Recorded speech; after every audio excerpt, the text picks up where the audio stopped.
ചില ആൾക്കാർ ശ്രദ്ധിക്കാൻ വേണ്ടി പറയാം, ഈ പെൺകുട്ടി എന്റെ ഈ വീഡിയോയുടെ പല ഭാഗത്തും തട്ടമണിയാതെ വരുന്നുണ്ട് കേട്ടോ. എന്താ മോളെ ഈ തട്ടയിടാത്തെന്നുള്ള ചോദ്യം വരാതിരിക്കാൻ ഈ ക്ലിപ്പ് ഇവിടെ ചേർക്കുന്നു. ഇന്നത്തെ ഈ ലോകത്ത് ഈ 21-കാരിയുടെ വലിയൊരു ആഗ്രഹത്തിന് നോ പറഞ്ഞ് വിലക്കേർപ്പെടുത്തിയപ്പോൾ അവൾ സ്വയം അവളുടെ ശരിയായി മാറി. അവളുടെ ശരിയെയും ഇഷ്ടങ്ങളെയൊക്കെ വിലക്കേർപ്പെടുത്തിയ സമൂഹത്തിനോടും വീട്ടുകാരോടും അടികൂടി നേടിയെടുത്ത അവളുടെ സ്വാതന്ത്ര്യം കൊണ്ട് അവൾ പഠിക്കാൻ പോയത് ഹോട്ടൽ മാനേജ്മെന്റ് ആയിരുന്നു. Hello guys, കാർത്തിക്കാണ്.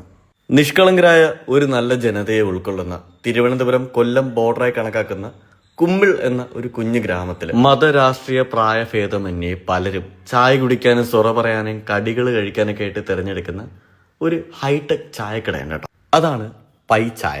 നേരത്തെ പറഞ്ഞ ആ 21-കാരിയായ ഷഹാനയുടെ പൈ ചായ നമ്മളിൽ പലരുടെയും തലവിധിയെ മാറ്റി എഴുതപ്പെട്ടു എന്ന് നമ്മൾ കണക്കാക്കുന്ന ഒരു കൊറോണ കാലഘട്ടം ഷഹാനയുടെ ലൈഫിനെയും ബാധിച്ചായിരുന്നു. എതിർക്കപ്പെടേണ്ട ഒന്നല്ലായിരുന്നു അന്ന് ഒരു നേരം പോക്കിന് യൂട്യൂബ് നോക്കി പാചക പരീക്ഷണങ്ങൾ നടത്തിയ ഷഹാനയ്ക്ക് പിന്നീട് ഷെഫ് ആവണമെന്ന് തോന്നിയ ആഗ്രഹത്തിന്. ഈ ഒരു മൊമെന്റിലാണ് മറ്റൊരു ഹീറോയുടെ എൻട്രി ഈ കഥയിലുണ്ടാവുന്നത്.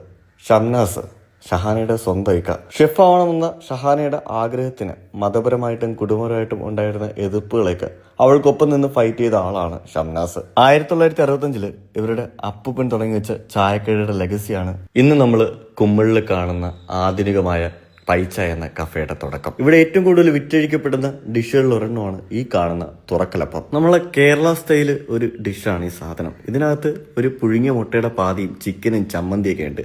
നമുക്ക് മയണൈസ് ചേർത്തും അല്ലാതെയൊക്കെ ഈ സാധനം കഴിക്കാം. അടിപൊളി ടേസ്റ്റ് ആണ്. ഇതിനൊപ്പം നാരങ്ങയും നട്ട്സും ഐസ്ക്രീമും ചേർത്തിട്ടുള്ള ഇവരുടെ ഫ്രഞ്ച് ലൈമും മിസ് ചെയ്യാൻ പാടില്ല. വളരെയധികം സമാധാനം തരുന്ന തരത്തിലുള്ള നല്ല ആംബിയൻസ് ആണ് ശരിക്കും പൈച്ചായ്ക്കുള്ളത് കേട്ടോ. നിങ്ങൾ ഉറപ്പായി ഈ ഷോപ്പ് ഒന്ന് വിസിറ്റ് ചെയ്ത് നോക്കണം. ഇനി എനിക്ക് പറയാനുള്ളത്, എന്റെ ഈ വീഡിയോ നിങ്ങൾക്ക് ഇഷ്ടപ്പെട്ടിട്ടുണ്ടെങ്കിൽ മാത്രം പേജ് ഒന്ന് ഫോളോ ചെയ്യുക, സബ്സ്ക്രൈബ് ചെയ്യുക, കൂടെ കൂടുക.